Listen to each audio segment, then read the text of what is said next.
Good morning, everyone. We're back again with our Tuesday 11 to 12 talk that we've been having now for almost 13 weeks. And I think it gives me immense pleasure to share with you that we've come back again with quite an expert panel.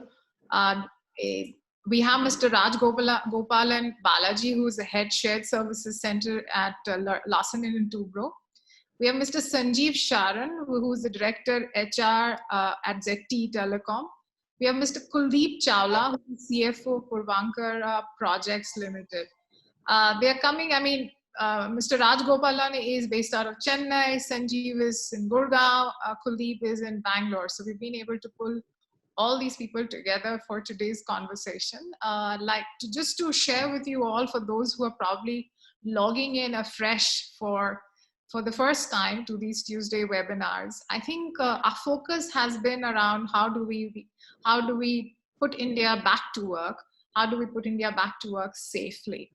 The first few conversations have been how to deal with the sudden shock which came upon us on lockdown.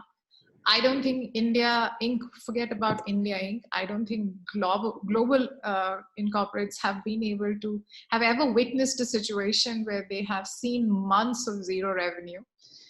But suddenly something which was unthinkable became a reality for most businesses, and how did businesses go about dealing with that was the first phase of discussions. And off late, we've been trying to focus on how do we now get the economy back on track? How do businesses revitalize? How do businesses get employees back to work? How does this whole ecosystem work? How can demand and supply kick up simultaneously? Because we are witnessing disruptions on both sides. So I think now I'm gonna without further introduction, I think, to jump right into the conversations today. I will start with Rajagopalan.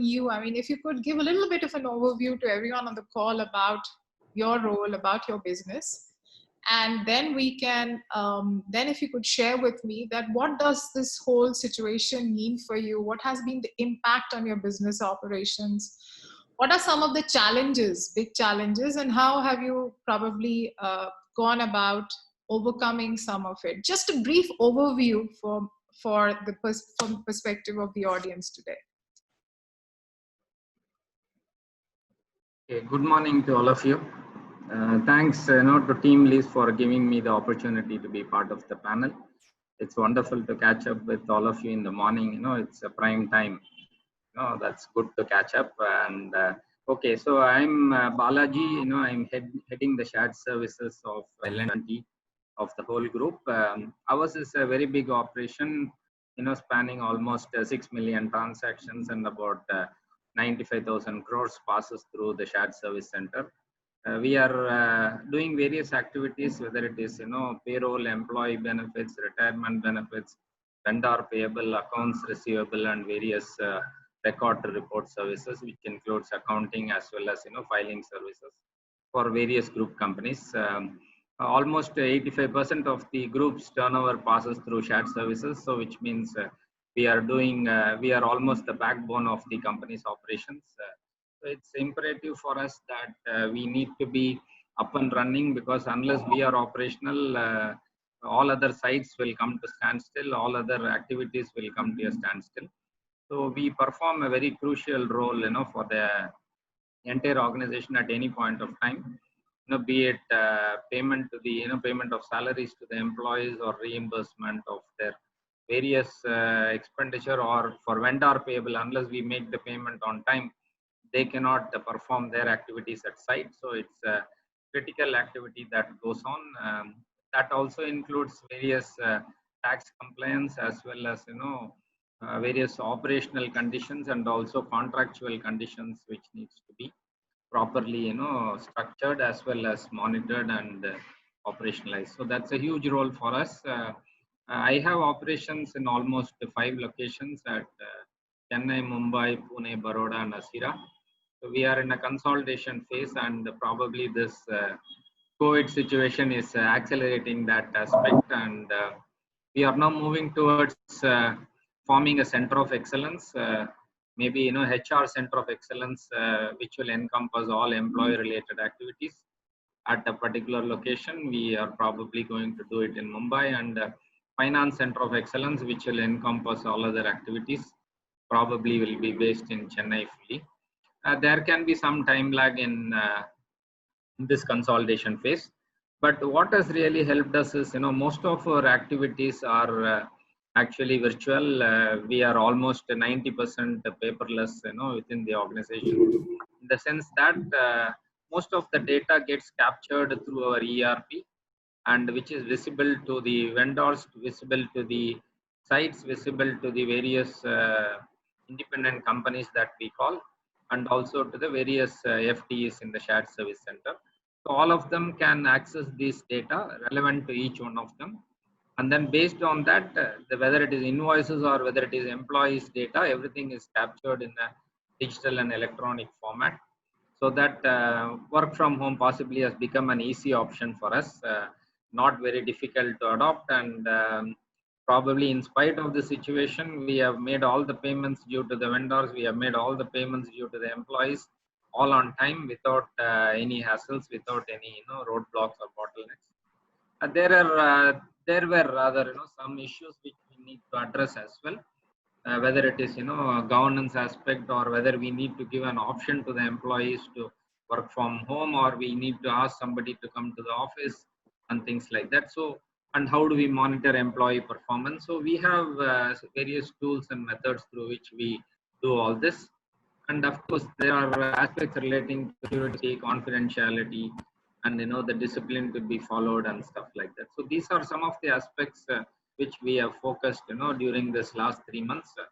And in fact, as an organization, we are also considering as to whether this can be an option which can be utilized permanently, and if so, which are the segments, and what kind of people should this option be followed.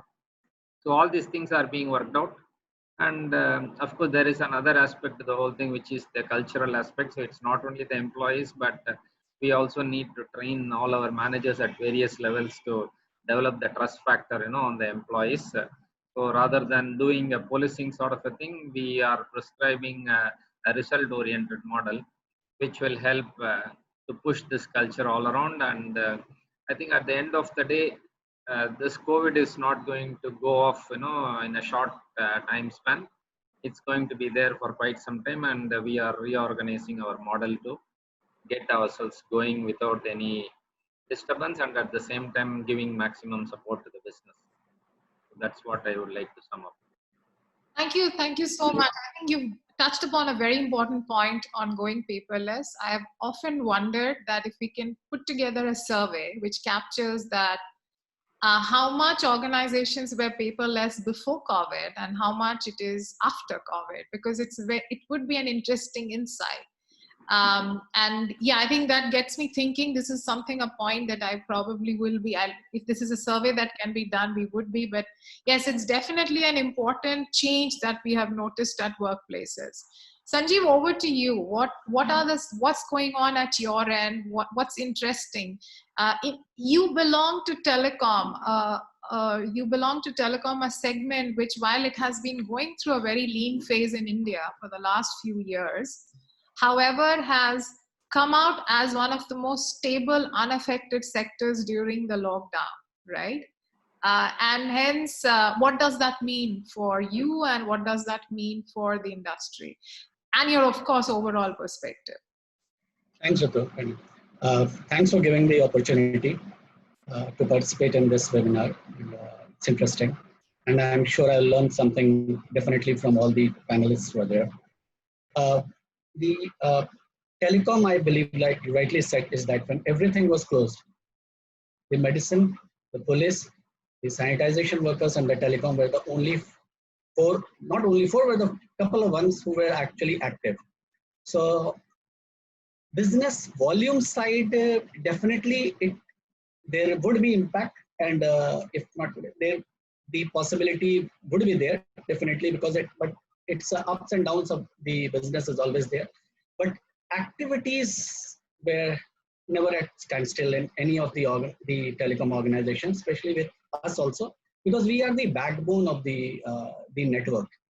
So when the whole world, especially if we are talking about the whole country, when everybody was on the Netflix and YouTube and Amazon and thing, probably it was people of the telecom operators who were trying to make it feasible and interruption free for them. So the even if there is one customer, the operator and the telecom team has to be on the field, and that is what was it. So the lifeline was there, the people were there, and the customers who are the core customers are the actual users. So our customers, direct customers, would be the operators, but ultimately the users are the customers, like people like us. So we were there, the people were there. So I think somebody had somebody had very rightly, beautifully said that it would not be wrong if we say that the telecom field staff also as one of the count them also as the warriors, because if they were there, if they were not there, probably we would not have been able to work with this kind of the beautiful webinars and the entertainment and the knowledge and the media things. So those were there. So that is one side. I'm a part of the telecom of the organization, which is ZTE, and there are just few of the vendors globally, and we work for all the major operators, whether it is Airtel, Vodafone, SNL, and all the others. And we have so when we are scattered around the country in the luxury of the major metros also, and also on the up countries also. So that's it. Sure. Thank you so much. I mean, it's actually quite, it actually feels good. For TeamLease per se, let me just give you all a perspective. I mean, TeamLease has been built on a couple of sectors, and historically BFSI was one of those sectors, and telecom is one such sector, and retail. Unfortunately, two of those sectors for the last few years have been on strike practically. But that's why extremely gratifying to hear that telecom is showing its relevance in our lives today, and hence we do need more of the likes of you. Over to you, Kuldip. I think unlike Sanjeev's experience, from what I hear, it seems like your sector has been impacted quite a bit. Not just from the change of lockdown, which I think has impacted all of us, but from a demand perspective, we hear that the sector has been impacted. Well, I will come to asking you those specific questions, but in general, a little bit of an overview of Puravankara, as well as what changes did this pose for you? Were there any workplace challenges? Were there employee engagement challenges? And how did you go about overcoming those when you otherwise know that demand is going to take a hit? Okay. Firstly, thank you for having me on the show, and a great morning to everybody. With your permission, I seem to be having some bandwidth issues. May I take your permission to actually turn off my video? Would that be okay? Please. Yeah, please do that. Okay, great. So quick background. I'm the group CFO of a real estate listed development company headquartered out of Bangalore, which operates in the gateway cities of South and West India. My own background is that I've largely been in financial services and a bit in private equity, including in infrastructure, before I turned to real estate about 14, 15 years ago. Puravankara operates in about 8-9 cities right now, largely in the residential space, but also in commercial office space. We do no retail or hospitality. We're getting into warehousing in a bigger way. With that sort of background, I think our approach to this entire crisis has been that of Charles Darwin, if I may quote him, in that it is not the strongest of the species that survive, nor the most intelligent, but the one that are most responsive to change. So, I may also overlay this by saying that, COVID has, in a sense, accelerated two things. One, the challenges that the sector itself was facing pre-COVID, whether that arose because of demonetization, GST, RERA, the financial services crisis led through Ireland FS, so on and so forth, or indeed, other changes which I'm very happy to see are now accelerating, such as consolidation, which I think will gather steam. A, B, I think here is a sector that, at least if one looks outside in, wasn't transforming, digitizing, innovating as much. So I'm very happy to see,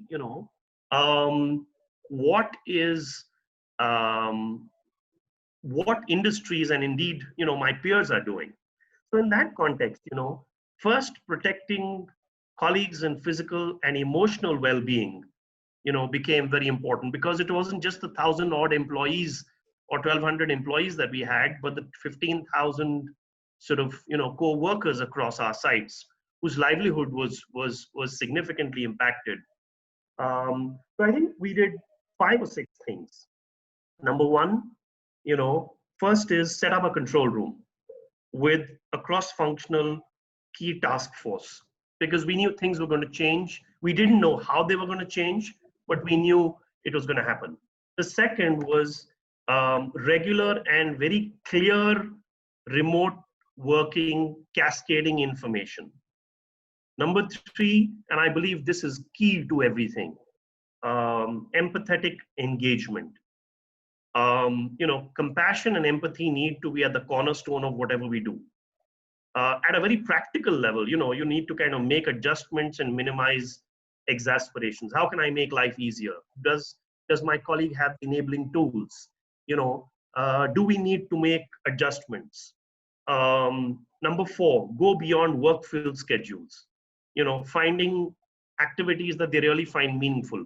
The whole transformation of what you used to do at work, games, social activities, bonding, where is that sense of cohesiveness, stability? Simple things like when we restarted, we said, listen, you don't permanently work from home. Please feel free to come, so that people feel motivated. Collaboration and leadership, very important. I heard Sanjeev Mehta the other day say, delegate, delegate, delegate. I think that's a phenomenal mantra, because the sense of ownership that you can drive beyond the central team, therefore delegate. But it's easy to say this, where are the systems and processes? Do you have them in place? This is where the culture of care comes out. This is where the DNA is important. See, the narrative from a leadership point of view is easy. I can preach to you today. Question is, that's where the rubber hits the road. So the challenge at a practical level is to find the balance between caution and maintaining a business as usual mindset. I won't bore you into all of the cash conserve, the balance between, solvency and liquidity, so on and so forth. But I think this is where I think it's relevant. So, it's just in 3 words: resilient, coordinated, contingency planning.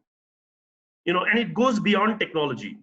You've got to prioritize operational resiliency, flexible working models, virtualization of your processes that I talked about, protocols, policies, geographic redundancy at the city level.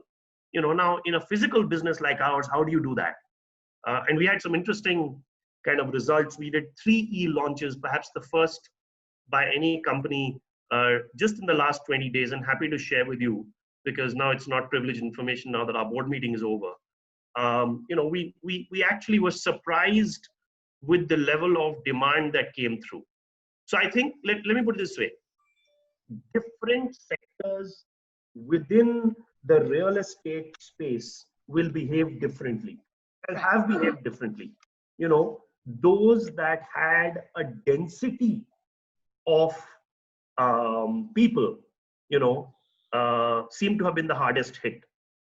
Healthcare, hospitality, regional malls, co-working, student housing. In contrast, you know, industrial facilities, data centers, self-storage facilities have faced a less significant decline or impact. Housing may be a beneficiary. Some green shoots, but too early to say conclusively. With that, back to you, Ritu. Thanks so much. Any green shoot is welcome today. So we look forward to anybody talking about green shoots, and hence it's really interesting. I think I've been very curious. You know, I was hearing that the automobile sector, for example, they have done something interesting. I mean, because unlikely people are going to walk into showrooms to buy a car, if unlikely people are actively going to visit service centers to get their cars, they are looking at what are the possible innovative measures that they can look at. And one of those things, Hyundai actually has taken a lead where they are saying, buy a car with a click of a button. I mean, I don't think ever we had thought people would buy cars online, but now cars are being sold and bought online. So I think world is definitely changing. And yes, needless to say, this change has been made possible because of the rampant and rapid technology evolution that has happened. It has been made possible because bandwidth penetration has improved. More and more people in India today have access to internet, have access to good quality bandwidth, and that has possibly acted as a very critical cover to protect us from the consequence of COVID. And hence my question to you, Rajagopalan, is that where do you think, and this is a question which is not just pertaining to your business, of course I'd like to start with your business, which are the different areas where you think technology can possibly make an impact where otherwise there was huge resistance towards adoption of technology? Which all areas do you think that the maximum transformation or digital transformation is likely to be seen?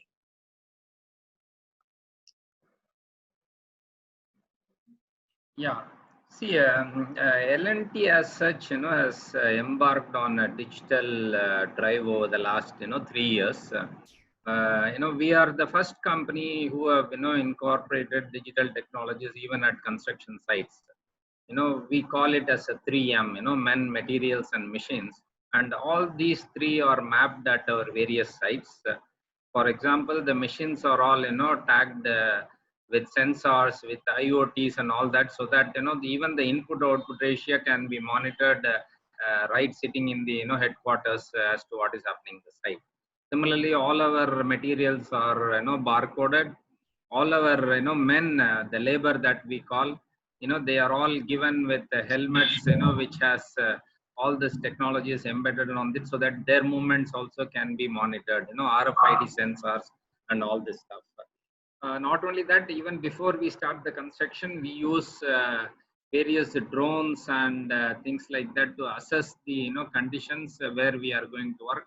That helps us to map the terrain and also come out with the proper cost estimation, so that the change orders are very minimum to us and also for the client. So that brings in greater reliability.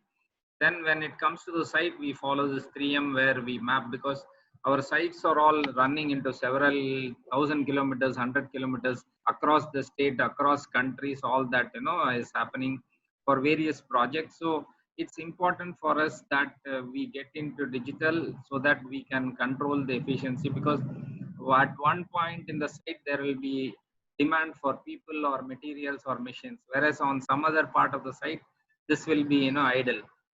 So in earlier days we could not map. So if someone says I don't have the material, then we will order for it. Somebody says I don't have labor, then we will ask some more labor to be mobilized. Today, when we have done this digitalization, we are able to optimally utilize people and then the machines as well as the materials, and then avoid any wastages, or also last minute ordering and all that can be followed. So which means it helps us to optimize on cost. It helps us to also complete the projects on time, and that too, will help in without any cost overrun, which benefits the client as well. Now coming back to the shared service operations, which serves as a back office for all the site operations. Most of our activities, as I said, is already paperless. It is virtual. So this has been a journey over the last 11 years. It has not been achieved yesterday or today or in the last 3 months. Over the last 10, 11 years, we have gradually adopted this, whereby we have enabled through the ERP to capture all the data which is happening. For example, if there is a weighing machine at, if there is a weighing, chamber at any of the sites, rather than getting a weighment slip physically, the weighment flows into the system, right when a lorry or a truck passes through the weigh bridge, and then the data is captured electronically. Nobody can tamper with that. There is also a real-time flow of information, whereby all our payment, for transporters particularly, is all automated. Even the billing for them is generated based on the, because we know the tire weight, we know the weight along with the material. So based on that, all that is captured, and we develop or we generate what we call as a system-based bill for the transporters or the subcontractors also to submit to us. Similarly, all the suppliers also, they can, because each items are coded, each item has a unique code number, which goes along with the HSN code earlier, and now with the GSTN code, which has more or less adopted the HSN code. All of them are properly captured. Even if we have to take an MRN or the GRN, goods receipt note, what we call it, it is linked to the purchase order and also the delivery orders or the invoices of the vendor. So all of them, go through a three-way match process, whereby only in the case of exceptions it will get thrown to the processors. Similarly, the basic GSTN data, PAN data, all of them gets verified through the system. So most of the data is captured in our master, which is duly verified. Unless there are any changes, and changes cannot happen just like that. There are proper checks and balances which will happen for any change to be done in the vendor master. Even the bank account of the vendor cannot be changed just like that. So there is a process which needs to be followed. So at each stage there are checks and balances. At each stage the data is enabled within the system. So it helps the processors to only look at those exceptions and then clear all the payments seamlessly. Thereby we are able to meet the turnaround time, the SLAs and all that. So similarly for the employees, if we have to look at it, all their eligibility is captured in the master data.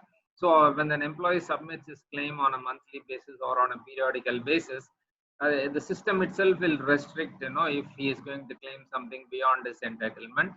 Similarly, if he has not submitted any claim, the system throws a reminder to him that you are entitled for this, you are ready to submit, please submit on or before such date. So at each point of time we have made best use of technology to make life simple, easier, and also at the same time work in a very, very controlled and regulated environment. So there is a clear governance, there is a clear security aspect, there is a clear entitlement, and also processing based on speed and efficiency. So this also not only makes all our customers happy, whether it is vendors or employees or any other person dealing with us, but it also improves a sense of efficiency and productivity enhancement also within the shared service. So we are able to operate with a leaner environment, thereby cutting the cost of processing as well. So that's the fundamental principle on which as a group we are going ahead with digitalization and automation. Fantastic. I mean, brilliant. I think much of the points that you said was like, it's almost stuff which we thought coming out of a science fiction. For you, the way your entire workflow is operational is completely touchless, paperless, presenceless, quite automated. And my takeaways is that most of your digital transformation has been focusing on productivity enhancement, ensuring accuracy, timeliness, governance, and security. I think much to learn from what you just shared.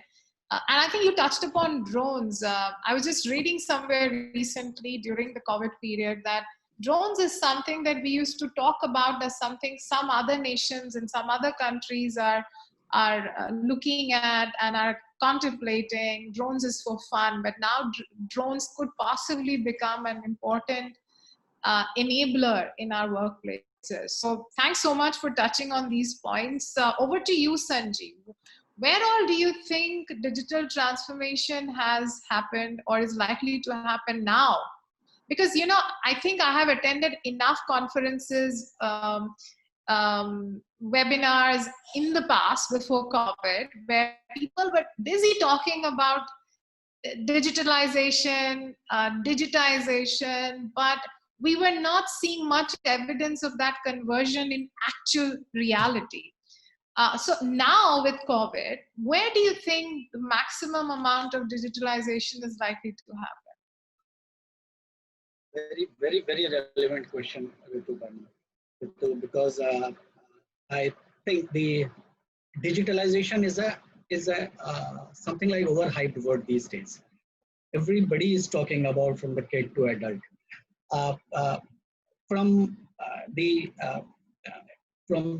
Just to give you a background of our organization is that we have first is that the end result of any of the digitalization thing is that the customer pain should be solved.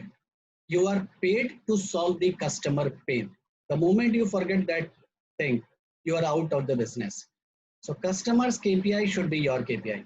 So the digital, the training, the OD, the people issues, everything, as well as the delivery planning, which was face to face or something, is now a need, or basically it is the urgency that to get into the digital thing.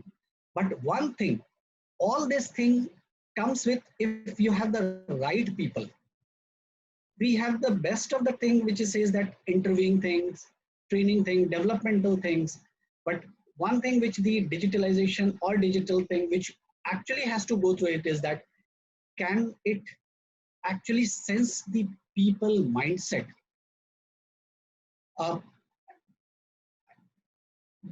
It's always said that the long distance things has its own limitations. We talk about, we have in our, I think one of the challenge which will be coming up, or I think most of the organizations from the people perspective are taking up is that interviewing on the digital thing on the platform is fine, but can you actually read the body language? Probably the tool has to come up is that to read the people mindset. Until unless the digital is not complete.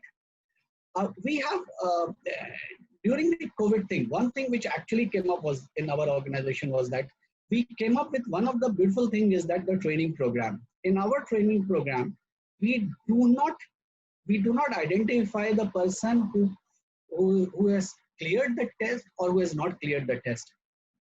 The objective is that everybody has to clear the test irrespective of the attempts. So the training program is that our assessment is such that the person is qualified, a person is assessed that who is the best is not by what is the score he has got, how many attempts he has taken. If you have cleared the assessment in one attempt, means you or was vis-a-vis somebody who has cleared it. So the objective of it was that the don't go for it is not about the building or generating the toppers. The focus is that generating the successful ones. So you have to make everyone successful.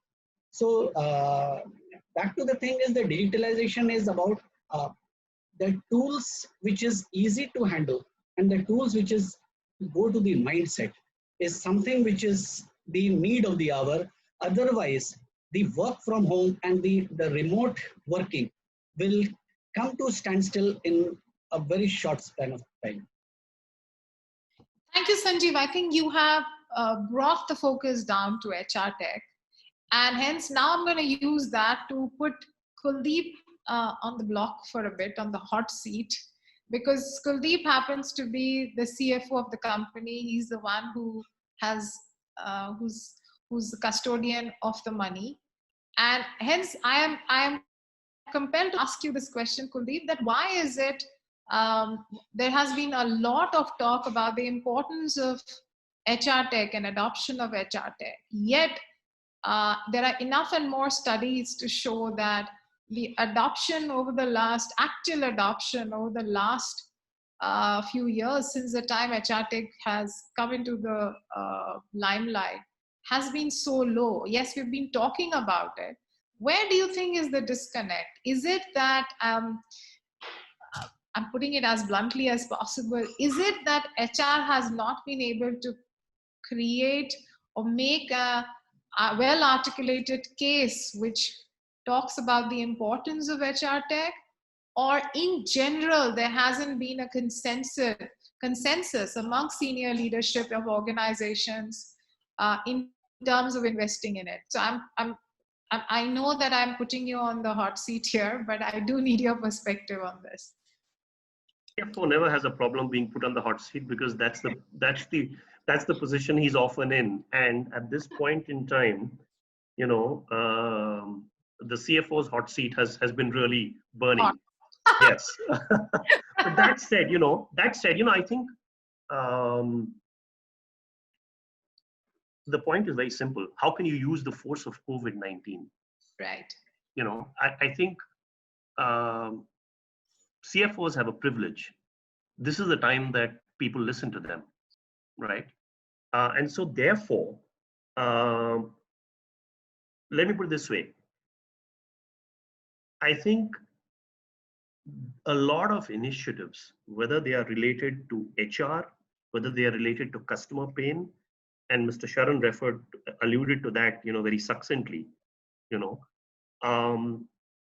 enable transformational changes, programs, policies, developments, initiatives, you know, that would otherwise not have been able to push through. So actually, I think, you know, it was music to my ears when he was talking about that we are paid to solve customer pain. You know, the balance between, you know, colleague or employee well-being and customer centricity, you know, is misunderstood. You know, the two are not at variance. I think the two are very, very integrated. So I would say, you know, if you can persist and you can persevere, you know, and you can use the force of COVID to pivot, you know, then I think we have a path. What do I mean by that in the context of what we're doing? You know, we'd started some digital initiatives, you know, and when the 22nd, 23rd of March happened, we shut down everything. Like a good CFO, I said, you know, stop all expenditure, right? But you'll be surprised that by the 10th of April, we were up and running with a full digital engine. So what we had wanted to do and what we thought we will do over a year, we did in 15 days. What does that mean? So complete customer engagement through AI, WhatsApp bots.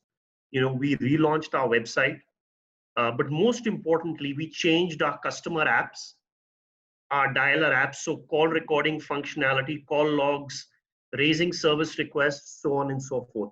People could go transparently, consistently, with complete lack of information asymmetry. So everybody got the same information conveyed in the same way. There was no interpretation, right? I'm not taking away for a moment that benefited us because we had different touch points on the customer's journey. But at the first, you know, for the first instance, customers real time could see the inventory. That empowered customers. Today, a channel partner or let's say somebody down the line, you know, cannot influence, sir, this inventory is not available. It's available online. So we actually did across 3 projects in 2 cities, both brands. We did close to 300 crores of sales just in a matter of 20 days in June. Now, the build up for that was obviously done during the COVID period. But the point I'm trying to make is that, you know, you could go online, you know, you could see what you're going to buy. Obviously, if it was a new project, there wasn't much to see, but you could do referral checks. There were situations where we had customers who were becoming brand ambassadors because it was a next phase of under construction of an already complete phase, or it was ready to move inventory, or it was somebody, who was non-resident sitting in wherever around the world, who was able to engage, go through the whole process. Now, coming back to the point that you're making about employee engagement, I think this is where the rubber hits the road. To me, this is actually the opportunity to do two things: be agile and develop stable practices. What I mean by being agile is different. What I mean is being agile means putting a new operating model built around the customer and supported by appropriate governance and processes. Now, this is, so it's very interesting. Today, productivity of our colleagues is actually higher than pre-COVID. You might find that surprising. Now, I'm hoping that it will remain that way, because what we're trying to do is reinforce four things. Number one, common aspiration. Number two, network of sales teams and customer facing teams supported by digital capabilities.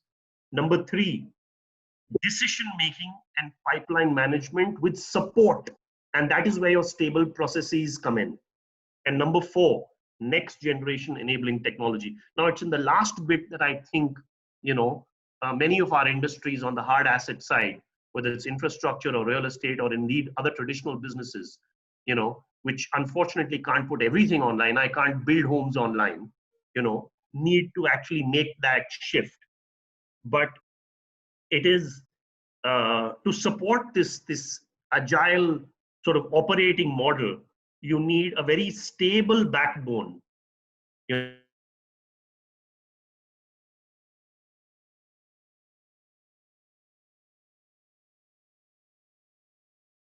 Am I the only one who can't hear Kuldip, or he's gone off the grid?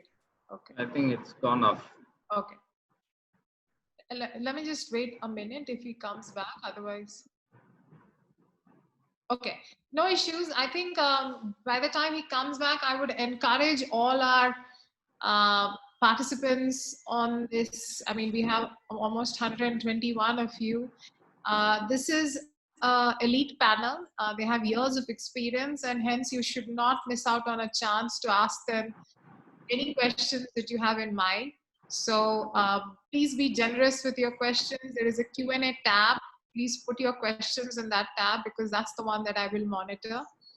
If your questions are repetitive, I'm going to just summarize them and direct them through to the panelist.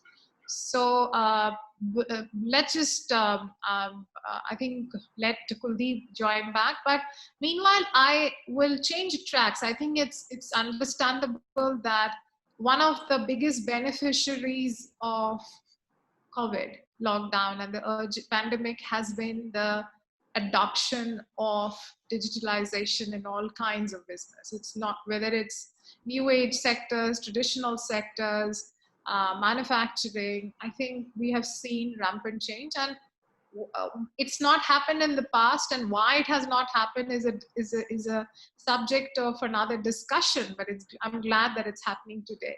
So one question which I would like to ask you, Rajagopalan, is that there is so much talk about the reverse migration that has happened and how it has impacted various sectors, organizations. I wanted to hear your perspective on this whole thing. Do you think that this narrative has been overplayed, or it's a reality? And if it's a reality, how does it impact your business, or likely to impact all the others who are dependent on migrant labor or guest workers? Good to have you back, Kuldip. We'll just come back to you in a moment. Sure. Yeah, Rajagopalan. Yeah, see, labor, for example, our construction group has a big dependency on the labor. At any point of time, we have almost, 250,000 to 300,000 labor at various sites.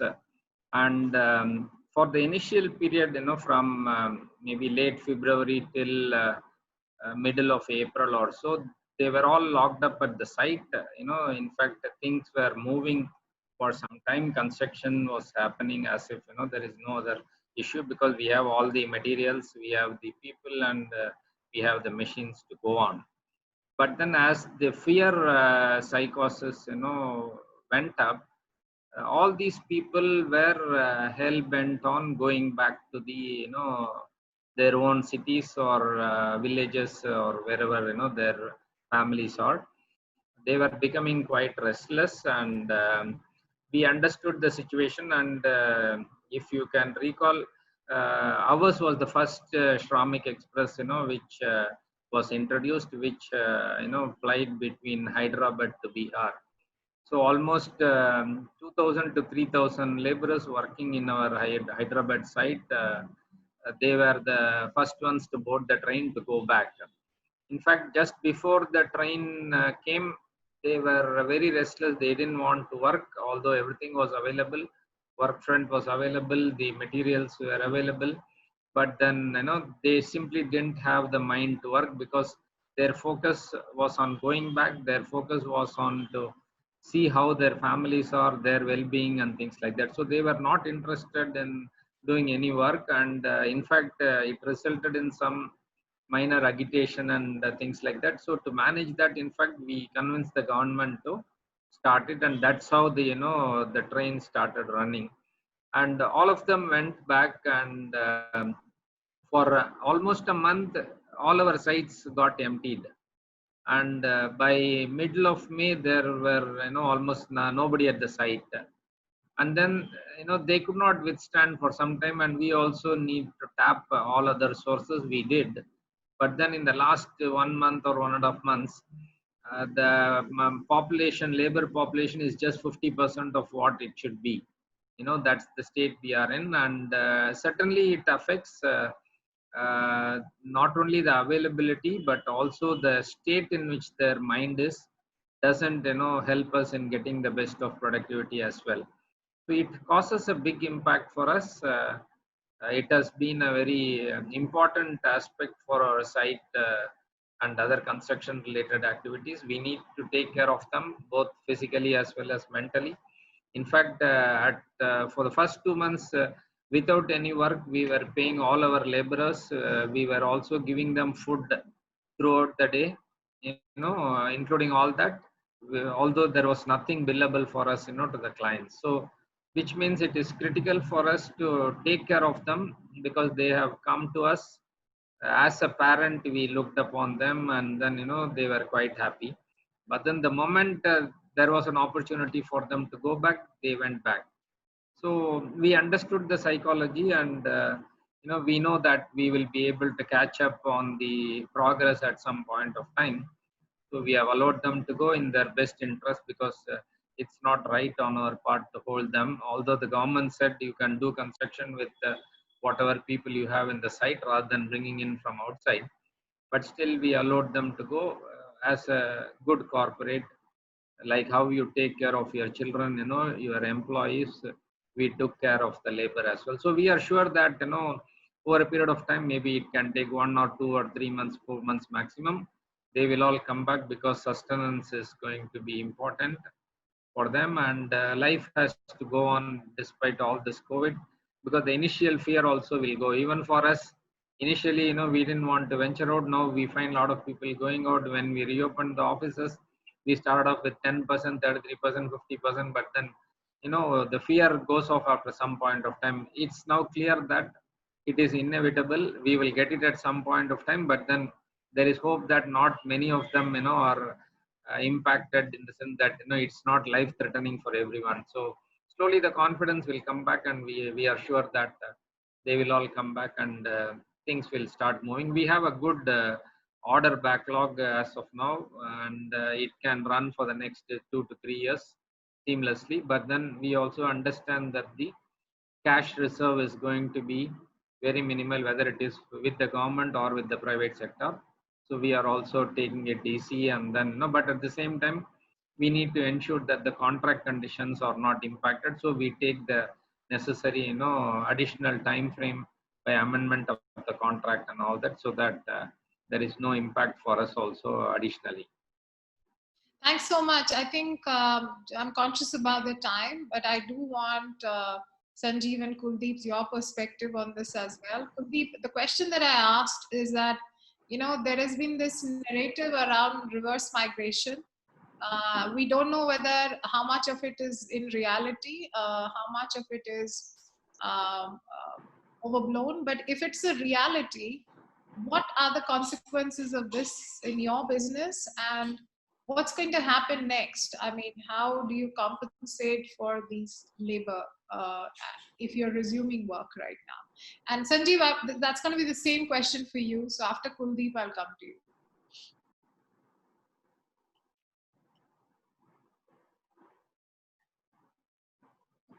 Yeah. Sorry, I was on mute. So I think, let's just back. This is not philosophical. I think we need to understand why this happened. It happened because there is a Bharat-India divide. Economic development is uneven. My data may be off by a few thousand rupees, but I think average rural income is around 40,000 rupees, okay, annually, and average urban income is close to 100,000 rupees. That's a big divide, right?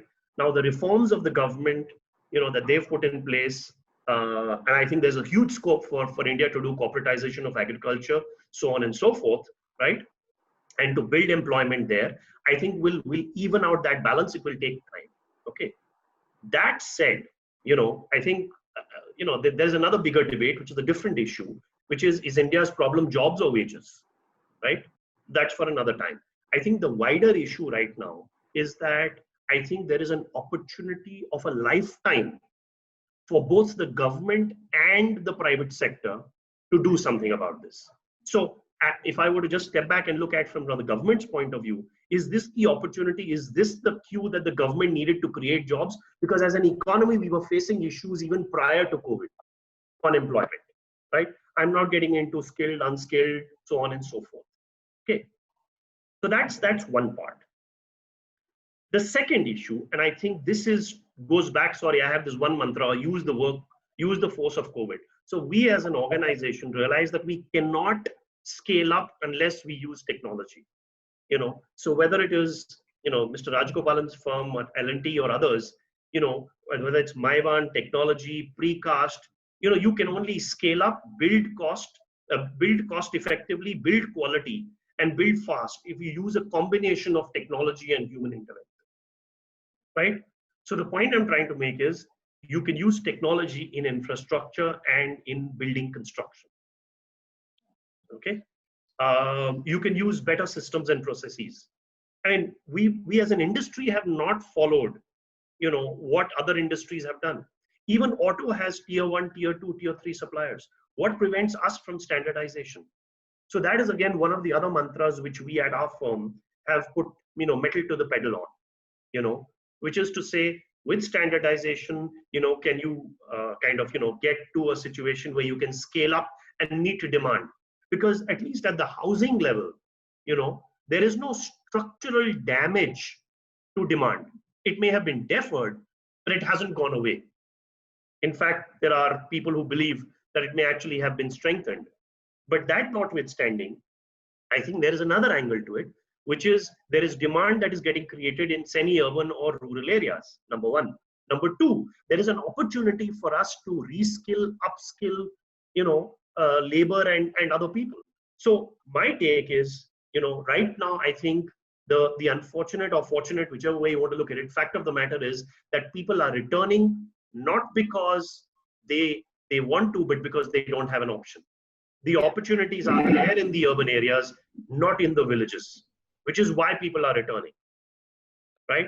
I think it is up to us, as the shoes on our foot to make sure that we create systems, processes, engagement, and magnets for us to create a true, significant, and sustainable opportunity, for them on the one hand, and the second aspect is to use the force of technology. You can use it in sales and marketing and people processes, so on and so forth. But where do you use it on the execution side? And I think there are enough examples, not around the world, but in India, to do this. Yeah, absolutely. Thanks so much, Kuldip. Sanjeev, over to you.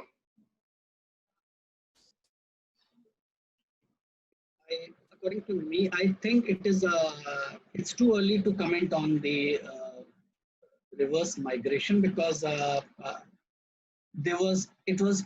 if we see from the economic perspective, since it's a human thing. If there is no opportunity, then people would like to go back to the comfort zone where there is a safety network. So it is all driven by that. If in 2 months, 2 months experience or 2 month example cannot be the real time or real situation to comment on or identify it, that it was a reverse migration. Wherever the opportunity is, like there has to be data that, okay, the people who had gone back from Bangalore to Bihar, are they coming back to Bangalore? Then it would be the reverse. Probably they would have gone back to Kolkata, or they would have gone back to Delhi or somewhere. So wherever there is the skill set, or the skill set is a big word for that thing, but yes, there is a utilization, or where there is an economy opportunity, the job opportunities are there, people are moving. So it is not reverse migration. Yes, it is the migration towards the opportunity areas or the need areas. So and in our industry, in our organization, probably it did not affect much, because organizations like us, we are operating in across the country. So what we did was that the people who were wherever they had the opportunity, we started sending them over there. So I think the industry like us did not face much of this kind of the challenge. But yes, we need to wait and have the right data to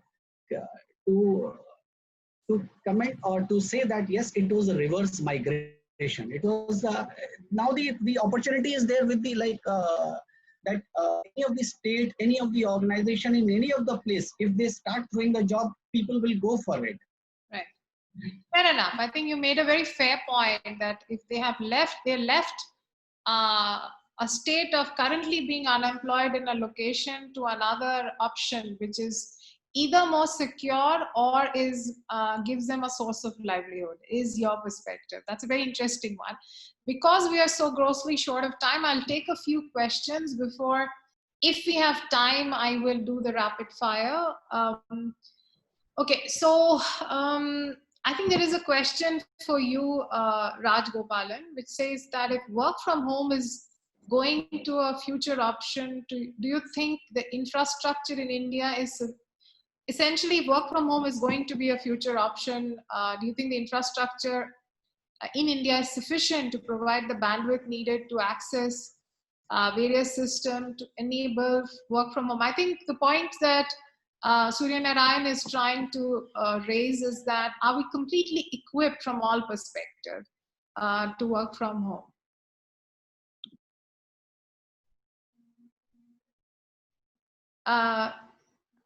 Yes. Yeah. So as individuals, not many of them are equipped, but as a country, we have enough service providers to give the required bandwidth. So what we are also thinking, within our company is, if we are going to make this as a permanent option, we are going to provide, the broadband facilities to the employees who have poor connectivity.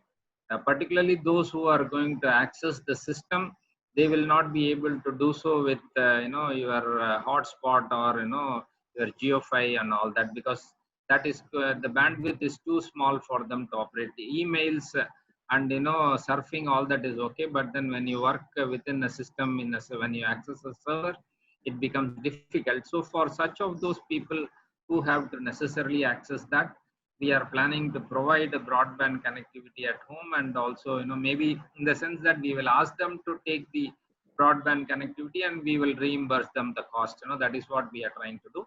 But yes, as a country, yes, there are enough bandwidth available. And when people start using at home, then naturally the demand for the offices is going to also go down parallelly. So it gets distributed. So I think that will be a good step in the right direction. Thanks so much. There is one question which I probably would request Kuldip to take in. In this COVID time, I've seen many manufacturing, this has been asked by Vivek Singh. I've seen many manufacturing sectors stalling or postponing capital expenses considering cash flow perspective. Do you think this is a right move? I think it's difficult to answer this question as a general principle, but I think there are two parts to this. Part one is that to the extent that this CapEx involves innovation, technology, digitization, improving processes, it has been my experience, and I have the privilege of talking to a large number of industries, even some of my other interests outside of real estate, is that we actually are seeing progressively people kind of going more and more into this. In fact, I'm aware many of my banking friends have received proposals to actually fund such capex, right? That is part one. Part two is that, when I wear the CFO hat, if I may take that liberty, we need to find the right balance between making sure that a liquidity problem in the organization at a time when things are uncertain, unknown, and unpredictable as to the length and breadth of this pandemic and its implications on business does not become a solvency issue, right? So if there is a large capex which involves, long periods of time, significant amounts of money, right? The dilemma of the executive management is, when and where will we see the benefits of that, and at the risk of being immodest, will we live to see those benefits? Thanks so much, Kuldip. I'll take in, we've got a lot of questions. So we've got questions from Surya Narayan, Nasima, Shandeep Haldar, Vivek Singh, Durga, good to have you back. Salam Barasan from Escon Gensets, Vidyadhar, Jasleen, Shiva Prakasham. So I think one question which I have for Sanjeev is essentially, which is talking about how can we leverage, how do we look after employee engagement in the current situation, and can digital play a way?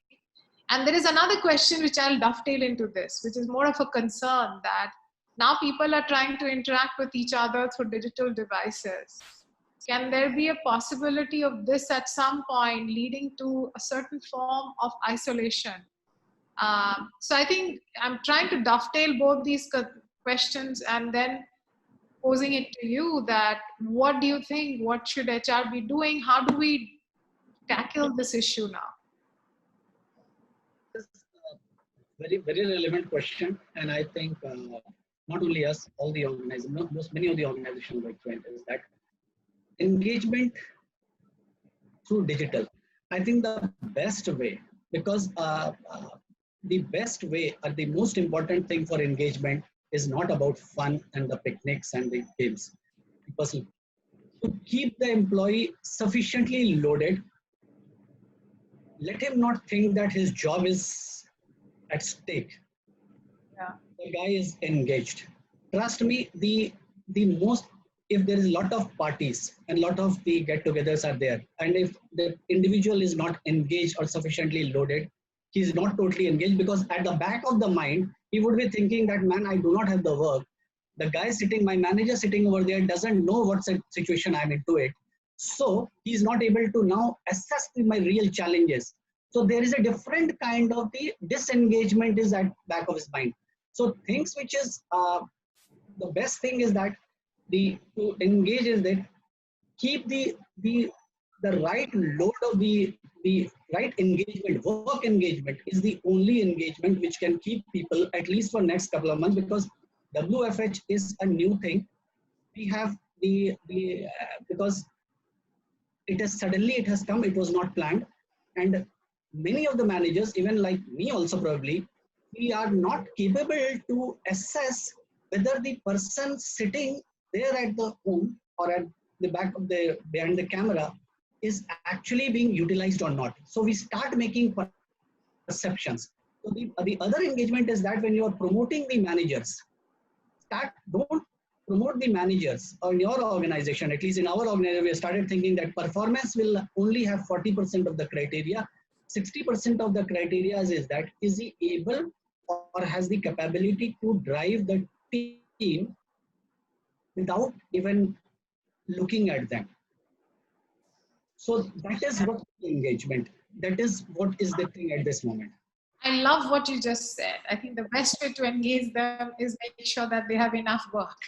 I think it's simple, yet it's quite profound in itself. We have a few more questions, but I think I'll try. Some of them I think already responded. I think Nasima, I think your question already has been responded through the course of the discussion by the panelists around shortage of manpower, migrant worker, and whether there will be any improvement or not. Even Shandeep Haldar, your questions on digital tools and recruitment in the space of recruitment, briefly touched upon, but I think needless to say that that's an inevitable outcome. I think already we've seen a spike in terms of, from a TeamLease perspective, all our onboarding today, almost 96, 97%, which was struggling at around 35, 45% pre-COVID, are happening through digital tools. All our interviews, assessments, everything. Again, these were tools already made and kept, but they were not being adequately used and adopted. But it's happening right now. Rekha, your questions on whether work from home will make employees complacent, will that affect their attitude? Honestly, time will tell. But so far, there are lead indicators which suggest that employees seem to have adopted very well the concept of work from home wherever it has happened, and productivity has not really taken much of a dip. Yes, Rajagopalan, do you want to come in for that? Yeah, just wanted to supplement what you said. Some of the methods that we adopted to keep the employee engaged is, we told all the managers to be in touch with them on a daily basis, have some, reciprocal reports to be, sent, evaluated and things like that. Plus also through our HR, engaging them on various programs, which talks about leadership, which talks about, upskilling, which talks about, engaging yourself, even practicing yoga and doing so many learnings, various speakers were asked to talk about varied subjects. So a lot of things we enabled, kept them engaged. At the same time, we also enrolled them on various webinars for them to have their knowledge base widened, and to also use this time effectively to upskill themselves as well. So a lot of such things we did. As line managers, a lot of people were told to make sure that the employee engagement really happens on a day-to-day basis. That was critical, so that they feel that they are part of the whole thing. Nobody is neglected, and at the same time they are made to participate as well. So that is something which can be adopted by most other organizations as well, to answer that question on a direct basis. Thank you so much. I think I have to remind all of us that while we are talking about digital and how digital has changed our life and improved our life, we also have to remember that long distance relationship lasted even when there were no digital tools. Finally, the trick is in communication and regular communication, whether it is through postcards, inland letters, or through a phone call. As long as we're constantly having a process of communication, I think employees will, or any individual for that matter, will stay engaged. The future of travel management companies and which are halfway through digitization, I think at this point of time, digitization is never a bad idea and it's never too late. But I think it's something which every business, based on their current situation, based on their cash positions, one can take a look in terms of what could be a priority at this stage. I think there are questions on legality of digitization. Why don't you all, if there are specific questions, please do continue to mail us. I think we'd be happy to respond to some of these questions, but I will move now to the last bit of the rapid fire. And thank you so much for all participants for your questions. I'm just skipping few because I thought they were probably already responded to. Yeah, so I think this round is very simple. I'm going to ask you a specific question. You can give me a generic response. It need not be with relation to your business. It could be India as a whole. So I'll start with you, Rajagopalan. When do you think we will go back to pre-COVID level of growth? It's going to be at least 6 months to 9 months from now. Okay. Would there be lesser jobs in the next 12 months? Possibly, yes. Would the average wage go down in the near future? It depends on the company. See, companies like us, we are 82-year-old organization. Employees look upon us, with a lot of trust.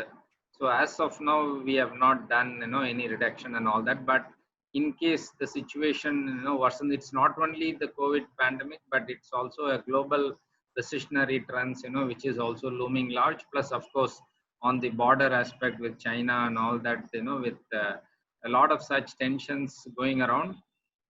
We are not quite sure. The climate is hazy, and if the situation goes or worsens rather, there will be some impact certainly for the employees as well. Sure. The next question is, would organization have an antibiotic reaction to anything permanent here on, whether it's permanent real estate, permanent employees, permanent wage structures? No, nothing can be permanent. Only thing that is permanent is change, right? So they will take decisions based on present situation and also for the short term and long term, perspective. So any big organization will not go in with a short term solution at all. So how many of your guest workers or migrant workers have left? In the sense, left their almost 120,000 people. Have gone back home, is it? Yeah. Oh, wow. So what is the percentage in your scenario, given your nature of organization, what is the percentage of workforce that will probably completely move to work from home? Almost 60%.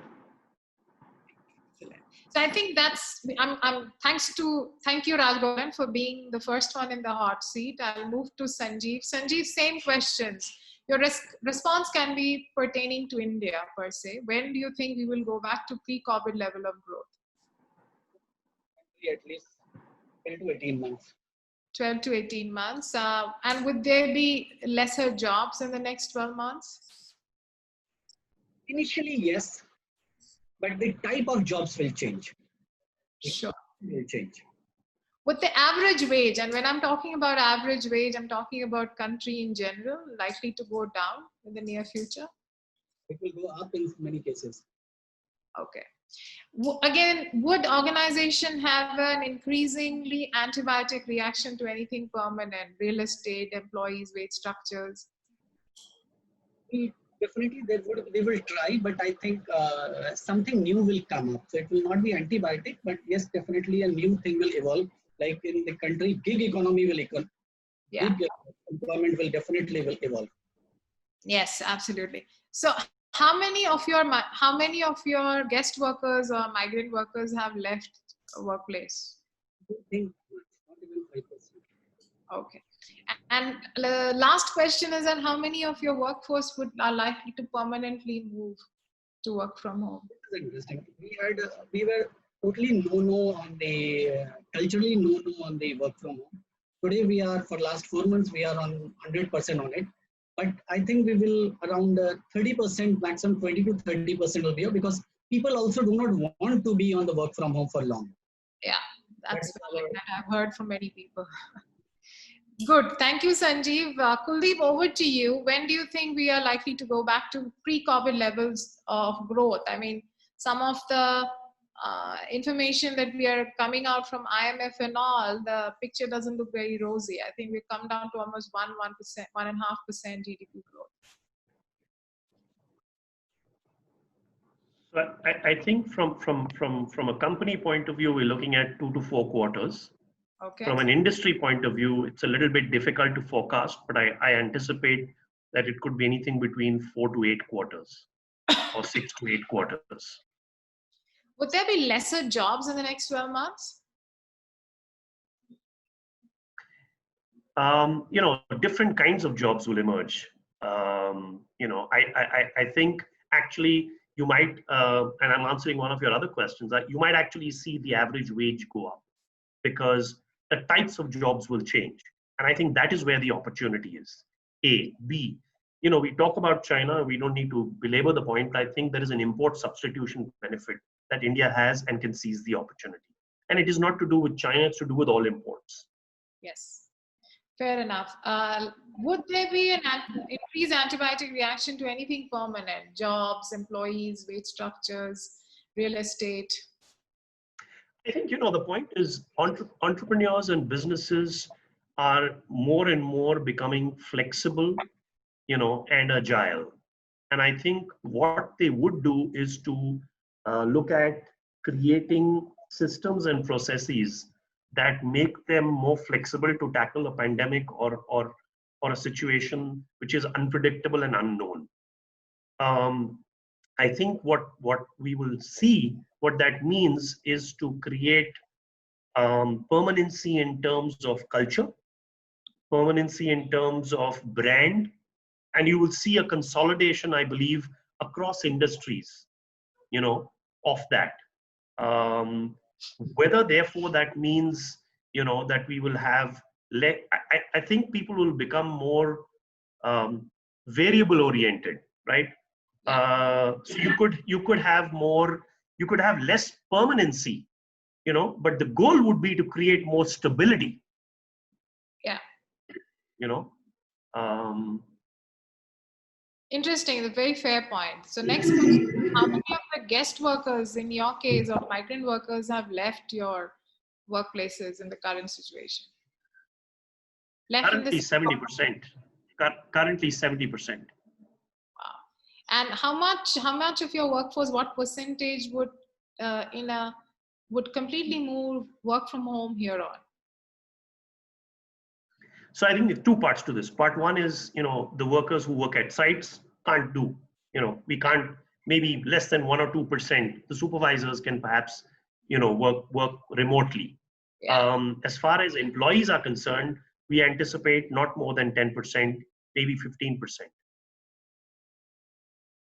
Thank you so much, gentlemen. I think we've overshot the time today by 19 minutes, and I don't want to keep you away from your precious work. Thank you so much. It's been invaluable. I hope you found it as interesting and engaging as we did. We did see quite a few attendees today, and that's always gratifying. And most of them stayed through the entire dialogue. This conversation on putting India back to work, this deliberation around the aftermath of pandemic and how do we revitalize our workplaces, demand, supply side will continue. And thank you again, gentlemen, for your precious time. It was really, really encouraging to have you on board today. Thank you so much. Thank you for the opportunity. Thank you. Thanks all of you. Let's stay in touch and stay safe.